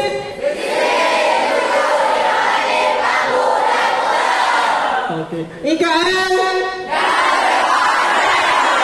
Mantap, luar biasa. Oke, terima kasih. Oke, ya. Tadi udah dijelaskan tentang bela negara. Gimana? Udah siap bela negara? Masih kurang semangat. Siap bela negara? Oke. Kalau udah siap bela negara, sekarang materinya itu tentang bela diri sendiri. Karena sesi kedua ini saya akan menjelaskan tentang PPKS. PPKS bukan abdi negara, ya, bukan yang kemarin pemilu itu, bukan, ya. PPKS ini adalah pencegahan dan penanganan kekerasan seksual. Jadi materi ini sensitif. Yang belum dewasa boleh izin keluar dulu. Ada yang belum 18 tahun? Banyak ternyata, ya. Aku ini, ya. Berapa? 18, kan udah 18 tahun. Oke. Karena ini materi 18 plus, jadi tolong disimak hati-hati, ya. Oke, kenapa sih materi tentang kekerasan seksual itu penting disampaikan di perguruan tinggi? Karena ternyata berdasarkan riset dari Komnas Perempuan, laporan mengenai kekerasan seksual itu 80%-nya ada di perguruan tinggi. Jadi ternyata perguruan tinggi menjadi sarang para buaya ini. Mana buayanya?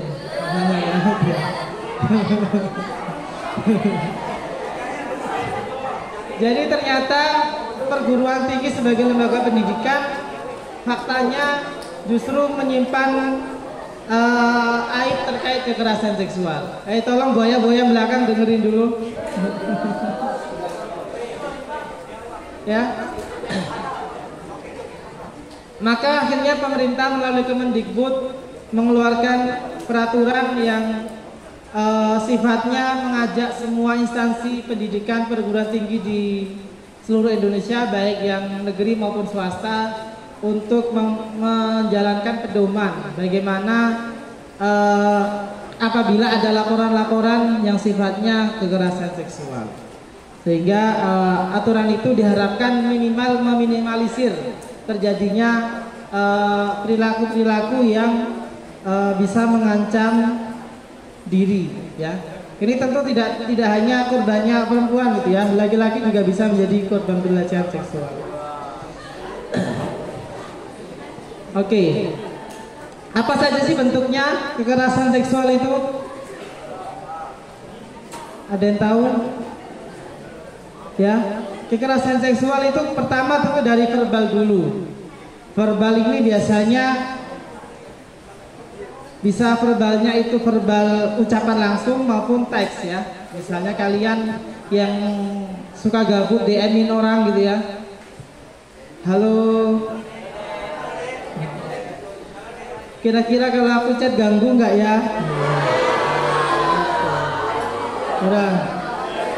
Udah mulai masuk ya, udah mulai masuk gitu kan. Terus lagi masih dirit ya, belum dibalas. Kalau aku chat gini ada yang marah nggak ya? Udah mulai buayanya muncul ya. Jadi hati-hati buat kalian, jangan sampai kegabutannya itu dipakai untuk hal-hal yang ke arah sana ya. Mending buat main game aja atau belajar gitu ya. Jadi lebih aman. Kenapa? Karena baik pelaku maupun korban terkadang itu awalnya secara tidak sadar melakukannya, karena ya tadi ya sifatnya kan hasrat, itu tiba-tiba muncul gitu ya, gabut pengen video call ya, terus kemudian melakukan aktivitas yang 18 plus ya, sensor gitu ya, pengen VC gitu ya sama siapa itu. Jadi hati-hati, kameranya dijaga betul ya, jangan sampai digunakan untuk hal-hal yang sifatnya akhirnya nanti memicu tindakan-tindakan kekerasan seksual. Dari verbal ini biasanya juga kita suka tidak terkontrol. Teman-teman biasanya suka mulutnya bocor terus gitu ya, tiba-tiba melakukan catcalling gitu ya. Hey, cantik banget kamu, bahan banget gitu misalnya ya, sebagainya. Atau mengomentari bentuk badan ya, mengomentari bagian tertentu. Nah, hati-hati mulutnya dijaga gitu ya, karena kekerasan verbal ini biasanya udah tabiat ya. Karena apa? Ya kebiasaan. Kebiasaan itu muncul dari mana? Ya dari lingkungan. Makanya kenapa kekerasan seksual ini dampaknya besar tapi susah dibuktikan. Kenapa susah dibuktikan? Karena berlangsung sangat singkat, sepersekian detik gitu ya. Misalnya tadi yang biasa ngomong jorok, pasti kan ini ya, mulut itu susah kejaga ya. Dikit-dikit ngomongin apa yang belakang. Astagfirullah, subhanallah, bagus ya kalau ngomong astagfirullah. Ya alhamdulillah kalau ternyata kalau lagi hilaf ngomongnya astagfirullah gitu ya. Tapi sebagian orang biasanya ngomongnya kata-kata kotor ya. Tentu saya nggak bisa nyontohin, karena saya kan orangnya baik ya. Jadi susah nyebutnya itu, aduh, lidah ini keluh gitu ya kalau ngomong jorok. Nah, pada prinsipnya yang tadi saya sebut, kekerasan seksual itu kenapa dampaknya besar tapi susah dibuktikan, karena memang pertama dalam delik pidana ataupun perdata itu kan butuh saksi. butuh bukti. Kebayang ya kalau ini berdua gitu tiba-tiba iseng nyolek gitu ya. Ini misal, jangan sampai ya. Nah, kira-kira kalau di tempat ini dia berani nggak melakukannya? Enggak ya, nggak berani. Tapi kalau di tempat yang sepi ya, tiba-tiba ada jalan di lorong misalnya gitu ya, nggak ada saksinya, kira-kira korban ini bisa nggak melapor? Bisa melapor, tapi kan tidak dipercaya ya. Bagaimana cara kita mempercayai laporan korban? Gak ada bukti, gak ada bekasnya. Kan bekasnya kan banyak trauma ya. Misalnya dicolek gitu ya, kan udah kedidep duluan, gemeter misalnya ya, udah nggak bisa ngomong. Korbannya dengan santainya jalan lagi gitu ya, nggak ini gitu. Nah, hal-hal semacam itu yang sangat rentan terjadi, apalagi pergaulannya udah kayak dajjal gitu ya.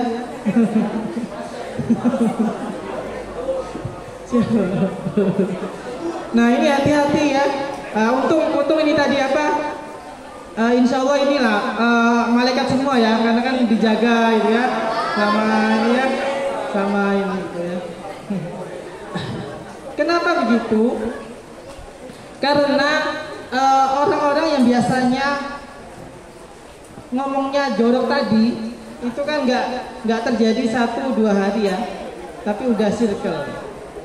Tetapi fun fact-nya, menariknya, kekerasan seksual ini menjadi sangat subjektif. Apa itu subjektif? Ini kenapa peluk-pelukan? Malah ini ya, pesan-pesaan malah. Ya. Menariknya sesuatu tindakan perkataan yang dianggap sebagai kekerasan seksual itu setiap orang berbeda nilainya, berbeda pandangannya. Misal tadi ini gitu ya, siapa namamu? Yosi. Misalnya Yosi ini orangnya solehah banget gitu ya, nggak pernah pegangan tangan sama cowok misalnya ya. Nah, tiba-tiba ada cowok yang megang tangannya.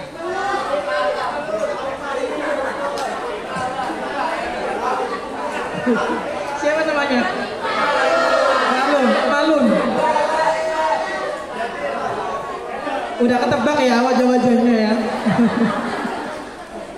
Nah, biasanya misalnya Yosi tadi dipegang karena dia setiap harinya selama hidupnya itu nggak pernah bersentuhan dengan lawan jenis, maka Yosi sudah merasa itu sebagai pelecehan.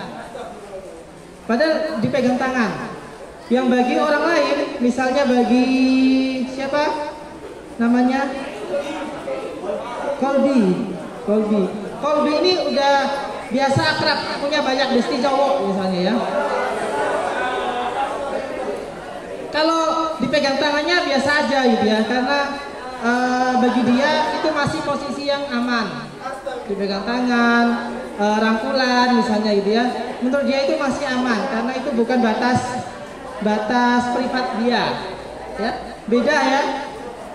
Jadi jangan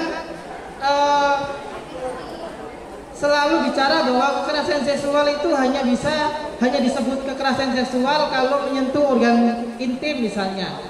Tidak hanya itu, karena setiap orang itu punya pandangan masing-masing mengenai bagaimana itu sebagai kekerasan.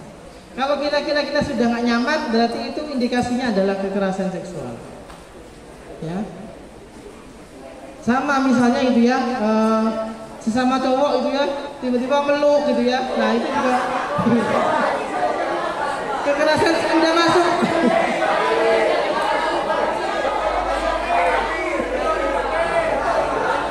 Oh gitu ya, Dayat. Hati-hati Dayat ya. Karena itu juga bisa disebut kekerasan seksual kalau teman kita merasa terganggu ya, terancam. Hati-hati ya.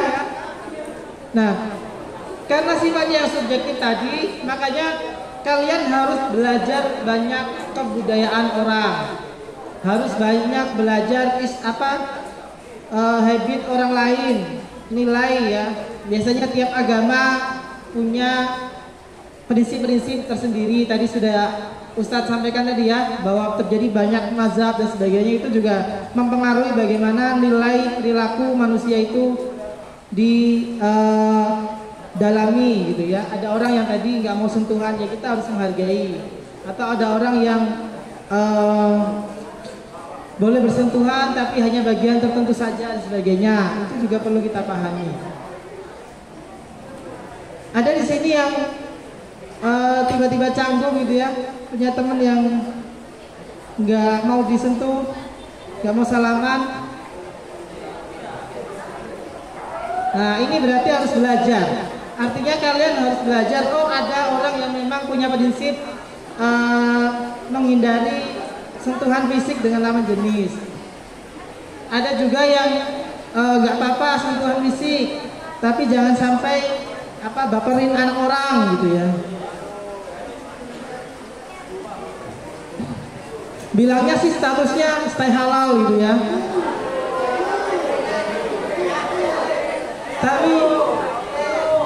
Tapi chatnya mesum banget gitu ya.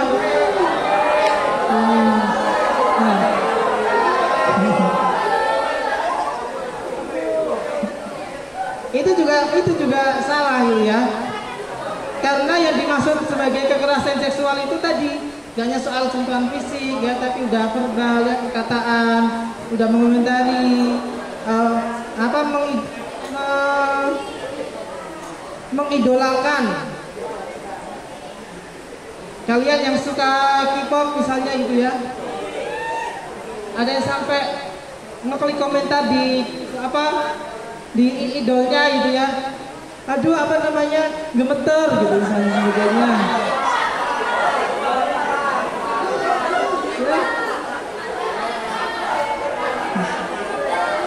Itu juga bagian dari kekerasan seksual ya, pelecehan tadi bagi idolnya. Jadi hati-hati ya, kirim komentar dan sebagainya gitu ya, karena itu sudah masuk Ustaz. Apalagi kalau itu sudah terekam, bisa terdokumentasikan di media sosial. Kalian harus sangat hati-hati untuk ngetik dan ini ya, karena terrecord ya. Jangan sampai iseng gitu ya, jangan sampai gabut gitu ya, DM orang random terus yang sifatnya udah konotasinya negatif. Itu baru dari tingkatan yang verbal dan fisik. Kalau fisik saya yakin teman-teman udah tahu batasan mana yang kira-kira secara umum lah ya, secara umum mana yang boleh tidak boleh. Ada di sini yang masih polos banget.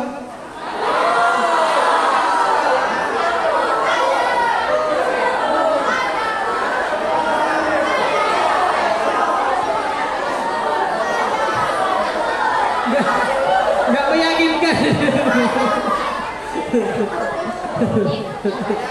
Ya. Oke, saya anggap yang angkat tangan tadi beneran gitu ya. Saya positif vibes orangnya ya. Oke, coba. Bagi teman-teman yang polos, yang punya polos, mudah-mudahan mulai menyadari kira-kira batasan umum. Kita bicara batasan umum ya. Kalau subjektif tadi beda-beda. Misalnya, mana saja sih yang tidak boleh disentuh oleh orang lain? Kalau cowok kira-kira bagian apa yang tidak boleh disentuh orang lain?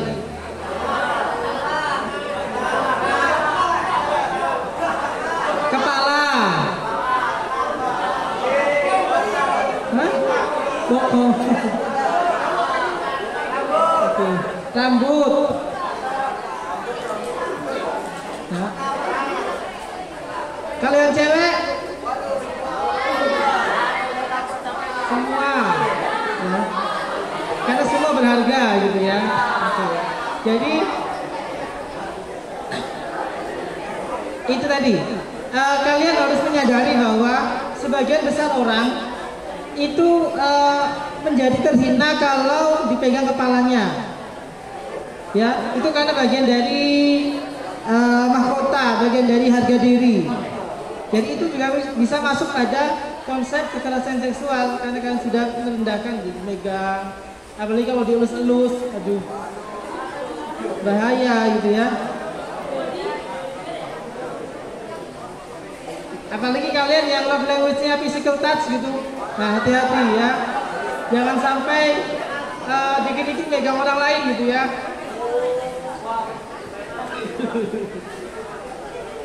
Oke. Jadi saya harap teman-teman mulai menyadari mana yang harus dijaga baik-baik ya, baik supaya tadi ketika dibaperin orang tahu oh ini udah mulai di luar batas nih gitu ya. Kenapa?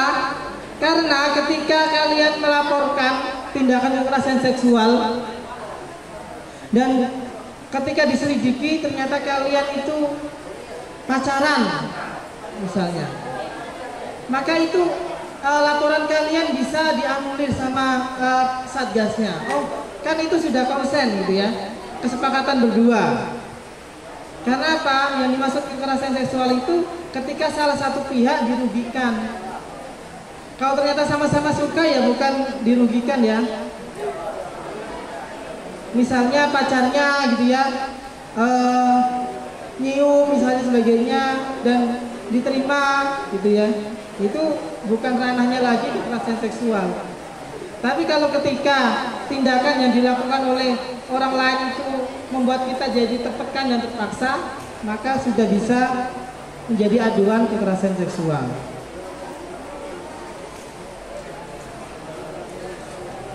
Oke. Kemudian bentuk-bentuknya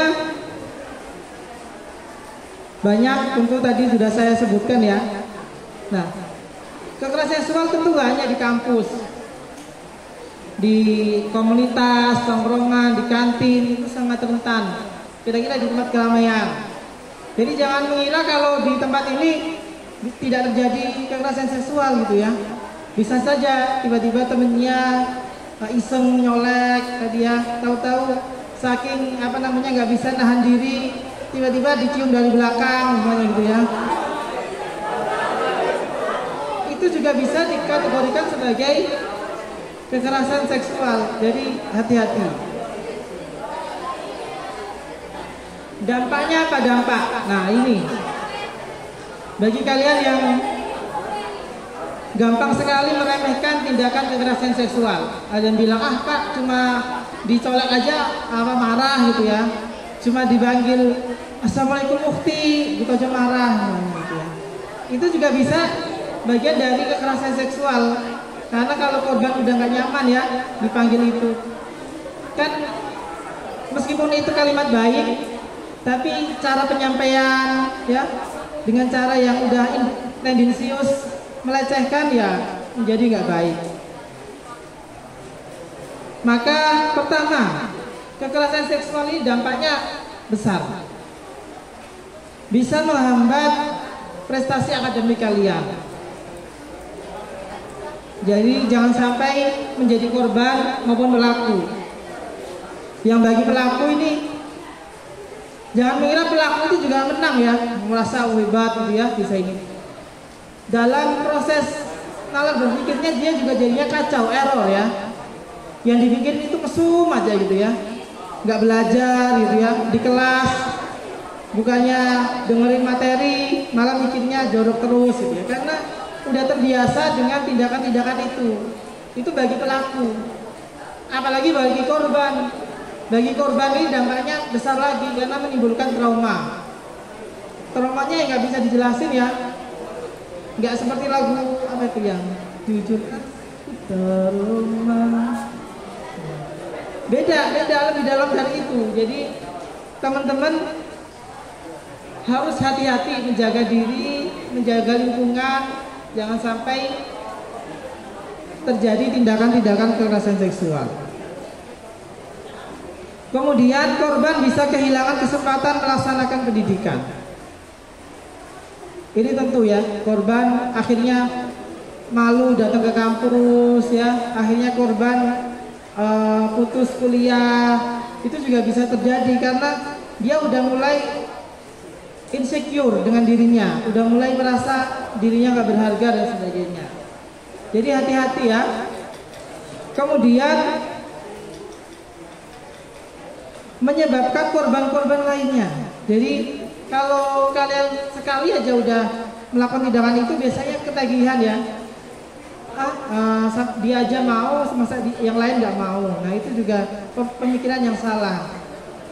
Pun sama, tadi yang mendapat pelecehan juga sama orang ini diginiin, sama yang lain akhirnya punya trust issue, ketidakpercayaan pada lingkungan. Dampaknya nggak sederhana. Yang terakhir adalah bisa akhirnya pada tindakan-tindakan yang lebih serius, bunuh diri misalnya gitu ya. Jangan sampai ya. Jadi tolong pikirkan dengan serius bahwa tindakan kalian yang tadi iseng apa itu bisa menyebabkan orang akhirnya bunuh diri. Hati-hati ya. Nah, di sini saya coba menyampaikan pesan karena harusnya hari ini Bu Dini yang menyampaikan, beliau sebagai Satgas PPKS di UBB. Ada alur yang bisa kalian lakukan untuk pelaporan. Jadi kalau kalian mengalami, mudah-mudahan nggak sampai ya, mengalami Universitas Bangka Belitung sangat memfasilitasi dan sangat mendukung pada korban. Jadi jangan ragu untuk melaporkan, jangan ragu untuk datang ke petugas, ke Satgas yang memang berwenang, diberi amanah untuk mengantisipasi tindakan-tindakan kekerasan seksual. Yang pertama, kalian melapor ke Satgasnya, ke UBB ya. Nanti dicek di website UBB ya. Bagaimana kira-kira alurnya? Ada petugasnya. Nah, nanti ketika kalian lapor tentu tidak otomatis tersangka ini kemudian langsung dibawa gitu, tentu tidak ya. Tapi dicek, benar nggak laporan ini itu memenuhi unsur kebenaran. Atau jangan cuma hoax gitu ya, karena ada juga ya di akun X gitu ya memviralkan chat gitu ya, ternyata chatnya itu buatan sendiri gitu ya. Nah itu juga nanti akan dicek oleh tim Satgas, kira-kira indikasinya ini benar nggak mengarah pada kekerasan. Kalau meninggal kekerasan, kira-kira korban ini perlu nggak ditangani oleh psikolog gitu ya, atau dibimbing dan sebagainya. Pelaku tentu langsung mendapat tindakan ya, tergantung skalanya. Kalau memang udah dianggap berat, maka nanti pasti diskors atau bahkan dikeluarkan dari kampus. Saya sebutkan ketua Satgasnya, namanya Pak Michael Jeffrey Sinabual, dosen sosiologi ya. Jadi beliau nanti yang menjadi ketua. Kemudian sekretaris Satgas PPKS-nya Bu Hesti ya selaku BAKK.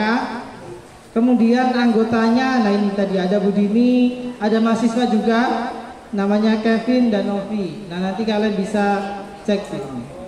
Atau kalian bisa langsung mengunjungi alamat ya bit.ly lembar aduan Satgas PPKS. Intinya semua informasinya ada di website UBB. Jadi itu teman-teman, jangan sampai, saya ingatkan lagi, sifat-sifat buayanya tadi itu dikurangi gitu ya. Jangan sampai tebar pesona terus gitu ya. Sekarang belum waktunya lah ya. Kalau udah kerja kan nanti dapat jodoh juga, tenang aja. Oke, baik. Kayaknya cukup sekian, nanti sambil kita diskusi. Balik lagi ke Pak Reza yang mau menyampaikan materi terkait integritas dan etika. Sekian, assalamualaikum warahmatullahi wabarakatuh. Tepuk tangan dulu untuk Pak Amir ya. Baik. Kita sambung materi berikutnya ya, karena sesi panel ya, jadi gantian. Jadi siapkan saja, barangkali nanti ada pertanyaan ya. Nanti kita di akhir satu materi lagi mengenai integritas dan etika ya. Saya mulai dari kata integritas dulu. Ada yang tahu apa itu integritas? Integritas itu beda ya sama integrasi. Kalau teman-teman belajar di PKN itu ada integrasi ya. Integrasi itu kan persatuan ya. Musuhnya disintegrasi. Nah kalau ini integritas atau integrity kalau bahasa Inggrisnya. Biasanya suka muncul di job fair atau di lowongan pekerjaan. Dibutuhkan laki-laki berusia 20 ya, berintegritas, penampilan menarik ya. Nah ini di Indonesia ya, selalu ada penampilan menarik. Padahal apa hubungannya ya? Mau kerja tapi penampilan harus menarik, harus good looking. Nah, itu salah satunya. Nah ini kita bicara tentang integritas. Apa integritas? Pernah dengar enggak? Integritas, kejujuran. Nah ini salah satunya, betul. Siapa mas namanya? Muaz ya. Muaz. Integritas salah satunya komponennya kejujuran. Tapi dalam hal ini yang dimaksud dengan integritas itu adalah segala sesuatu hal-hal yang baik yang kita yakini dan memang kita ikuti atau kita lakukan bukan hanya karena FOMO semata. Apa itu FOMO? Apa FOMO? Ya hanya ikut tren ya, fear of missing out, cuma ikut-ikutan doang. Nah, integritas itu ada dalam diri. Contoh tadi kejujuran, teman-teman sopan santun, itu adalah salah satu bentuk integritas. Dan yang berikutnya adalah etika. Nah, etika ini ya kesopanan lah, kita sebutkan seperti itu. Kenapa ini dijelaskan? Karena di dalam pendidikan karakter, etika dan integritas adalah salah satu komponen daripada karakter itu sendiri. Kenapa integritas dan etika diperlukan? Saya bicara secara konseptual dulu ya. Di dalam bukunya Stephen Covey dia menulis bahwa seseorang yang tidak memiliki karakter itu sama buruknya dengan anak di bawah umur yang mengendarai mobil sport sambil mabuk. Apa dampaknya? Orang di bawah umur nih, belum punya SIM, dikasih mobil sport, contoh apa ya, Lamborghini misal, ya, dikasih Lamborghini, dia bawa mobil sambil mabuk, apa yang akan terjadi? Ya pastilah, ya, 90% pasti numbur, ya, nabrak. Kalau nabrak ini kan berdampak negatifnya bukan hanya bagi dia sendiri, tapi juga bisa bagi orang lain. Itu sering terjadi kan, anak kecil bawa mobil tiba-tiba nabrak ya, yang meninggal bukan si pengendara tapi malah orang lain. Nah itu sama buruknya, bahwa orang yang tidak berkarakter itu sama buruknya dengan anak yang tadi. Nah makanya penting bagi kita untuk memahami konsep integritas dan juga etika. Ada beberapa hal di Universitas Bangka Belitung yang bagi teman-teman harus diikuti. Salah satunya adalah peraturan disiplin yang sudah dikeluarkan oleh Rektor Universitas Bangka Belitung tahun 2021. Itu tertuang di dalam peraturan Rektor nomor 20 tahun 2021. Ada di Google ya, kamu cek. Peraturan Rektor UBB nomor 20 tahun 2021. Itu akan muncul PDF-nya tentang apa? Bicara tentang kedisiplinan. Apa yang dibahas? Pertama, masalah tata cara berpakaian. Kemudian di sana juga termuat beberapa larangan dan bahkan sanksinya. Kita bedah dulu dari yang pertama, cara berpakaian. Ada beberapa himbauan di dalam cara berpakaian, mulai dari rambut sampai ujung sepatu atau kaki ya. Rambut dulu. Di dalam peraturan tersebut yang tidak boleh adalah rambut yang gimana? Pertama, berwarna. Yang kedua, panjang relatif ya. Panjang relatif, yang penting rapi. Berikutnya adalah yang pang. Ada di sini pang ya. Pang ya. Ya boleh tuh. Sengaja dinaikin ya zaman dulu ya. Ingat ya, dinaikin, dimohang. Nah, saya juga ngalamin dulu waktu kecil ya, tapi waktu kecil cuman main-main doang pakai Gatsby ya, Gatsby yang 500 itu yang warna kuning, beli kan di Mohang. Seru ya, padahal itu tidak boleh. Kemudian selain punk, gimbal. Rambutmu panjang kemudian di dreadlock ya namanya ya, seperti karena kamu suka reggae, Bob Marley ya, ikut kayak gitu. Ada boleh tuh. Ya kalau udah lulus mungkin terserah ya. Tapi ketika kuliah nggak boleh. Kemudian dicat yang tidak sesuai dengan warna rambut aslinya. Kalau rambut aslimu memang warna kuning atau warna merah seperti orang barat, itu tidak apa-apa ya. Nah kalau misalkan kamu karena Pak saya orang barat Pak, warna saya rambut saya kuning, tidak apa-apa. Barat mana? Bangka Barat ya, tidak boleh ya. Bangka Barat tidak boleh. Alasan aja kalau gitu. Itu bisa kena sanksi. Siapa yang memberi sanksi? Nanti ada komdisnya, komisi disiplinnya. Salah satunya mulai dari jurusan ya, dari jurusan fakultas sampai ke universitas. Ya, kenapa itu tidak boleh? Ya karena tadi kita menjunjung etika dan juga integritas. Kemudian cara berpakaian yang lain diatur bahwa dalam berpakaian tidak boleh yang tidak berkerah ya. Untuk aktivitas perkuliahan terutama. Kalau untuk aktivitas yang lainnya, kamu olahraga dan lain-lain kan tidak apa-apa ya, tidak apa-apa. Kemudian celana tidak boleh ketat. Ketat Pak, kalau pensil gimana ya nggak apa-apa. Kalau yang ketat banget ya, misalnya kamu ke kampus kok kuliah pakai legging itu nggak boleh ya. Dan yang kedua selain ketat itu terawang atau transparan. Tapi rasanya nggak ada ya mahasiswa ke kampus pakai celana transparan ya. Waduh, itu pasti sebelum masuk kampus juga udah disuruh balik sama security kita ya.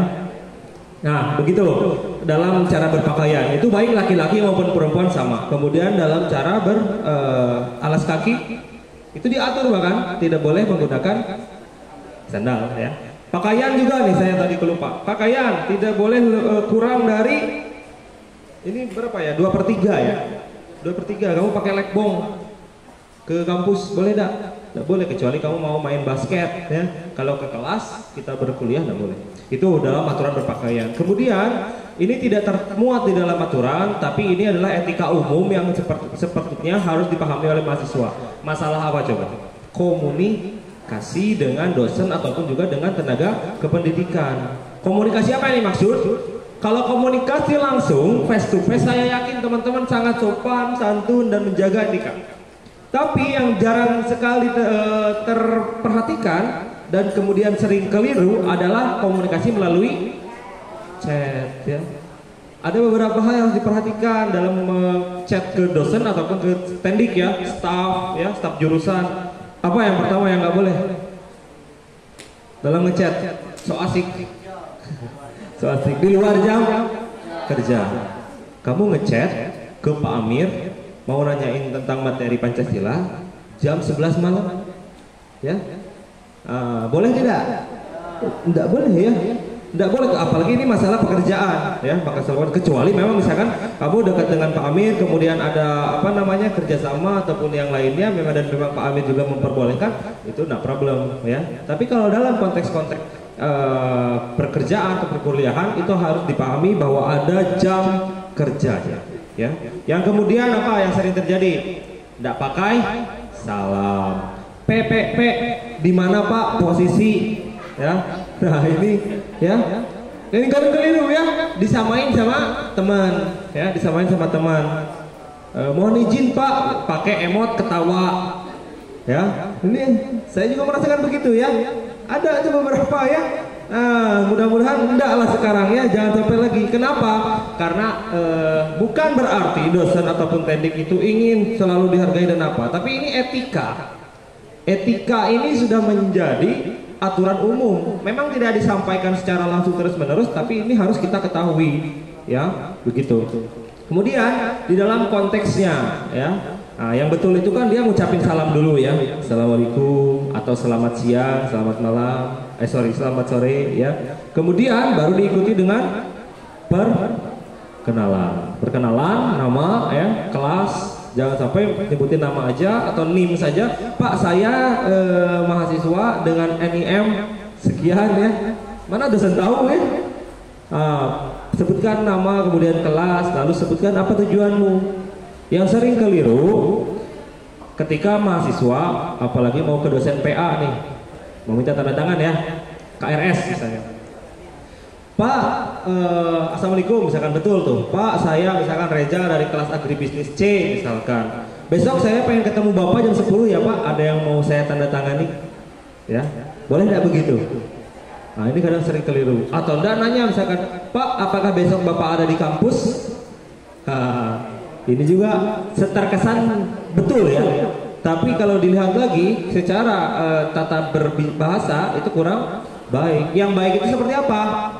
Ketika kamu ingin mengetahui dosen ataupun tendik staf ada di kampus, maka kamu harus memastikan dulu itu. Ya, ada atau enggak bapaknya di kampus? Ya, atau enggak memang kalau kamu misalkan sebelumnya sudah bertemu dengan beliau, memang beliau meminta untuk janjian terlebih dahulu, ya.